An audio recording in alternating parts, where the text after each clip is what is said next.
My name is Arthur Olivier, but I'm a citizen. My purpose is I'm an Army officer. Right on. So Cool. So the question we're asking people is, what is the purpose of government in your opinion? the purpose of government is to protect the most vulnerable. So at whatever level that might be, whether it's the homeless in the street or the country attacked from some other place. But the purpose is to protect the vulnerable. Okay. In your opinion, is government doing that? Not well. Okay. In a mild degree, but not well. Partially. Partially, yes. Okay. So I'm gonna give you this. Can you read that for us, please?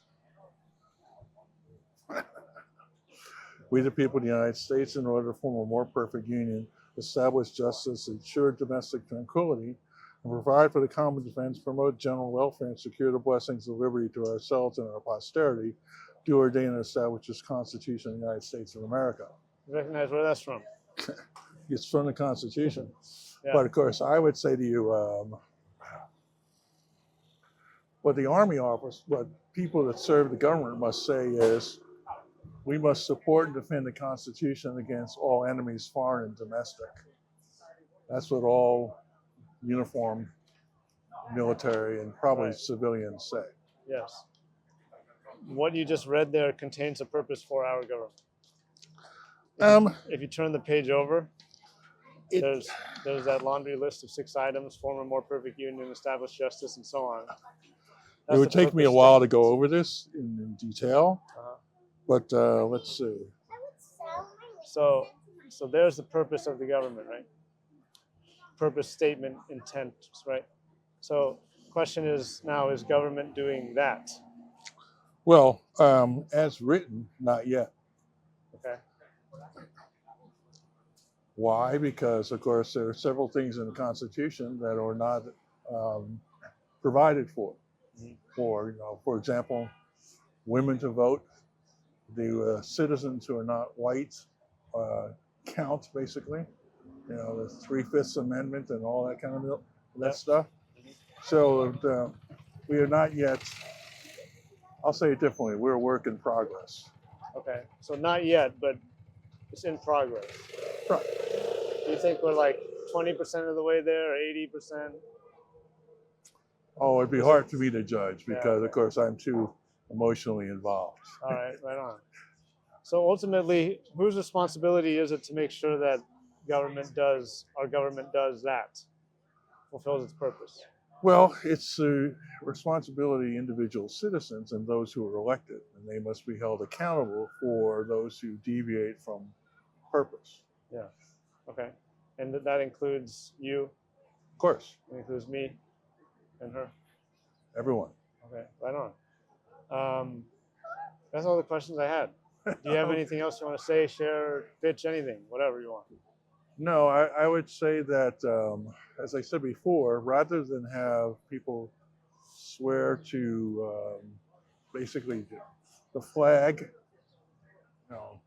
rather than say the flag, I'd rather have a citizen say they support and defend the Constitution, as the military must say. Yeah. Because, of course, then perhaps people will read it. Right on. That's one of the big reasons that we're out here. Good to enough. Get people to read the Constitution, read the preamble. But you see, the Constitution as written was far from perfect. Yes. We wouldn't count. Yeah.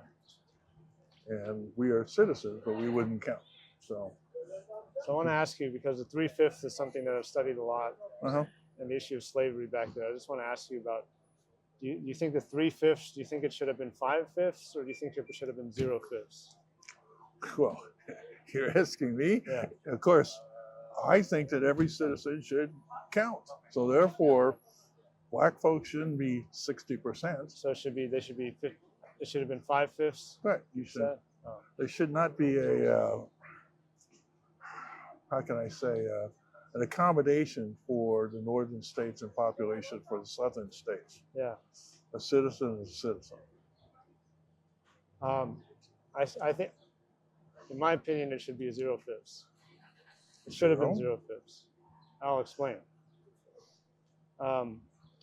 That question of should we count the slaves in the representation was for voting power, but the voting power wasn't given to the slaves. It was given to Yes, the slave yes. owners, right? Yes. So if you Well, had but you 5 see- slaves and yes, that's true. you had 4 votes. And if I have no slaves, I have 1 vote. So you as a slave owner, your vote would outpower mine by 4.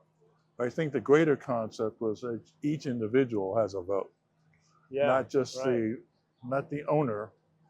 And how barbaric to think you can own people. But Yeah. the point is simply that every citizen should have a vote. Hmm. So I can't say 0/5. I must say everyone must be fully. In that particular context, though, of that clause, is what I'm Yes, talking yes. about. That It would have been clause. better. Like Gouverneur Morris was probably the only guy who stood up and Yes, fought to say we have Yes. to eradicate slavery. We can't Yes. have it here. And he was arguing for 0/5 all the time. And then the rest of the convention was going back and forth. They went 3/5, then they went 5/5, then they went 3/5, and then 0, and then 3, and so on. They went back and forth all the time. but you see, I think that Morris, why I appreciate his work, I think that was a compromise. I It think was. every citizen must count Yeah. completely. He didn't like that compromise. Right. So he It- might have been the only, one of the only good founding fathers. Most of them were evil, probably. Well, we all were Bad all intentioned faults, or but selfish or whatever. they had a lot more. They shouldn't be memorialized for Yeah, we should learn the truth buildings about it. and currency and statues. Yeah, we should learn the truth about it. Not one side says they were all against slavery and the other side says that America is a totally racist nation. Well, so the truth is somewhere in the middle. just look up the Cornerstone document, and that'll tell you what they thought. Okay. That's from the Vice President of the Confederacy. All right, guys, got to All right. run. Yeah, thanks for participating. Thank you. Do you want to be invited to the screening? Sure, why not? Sweet.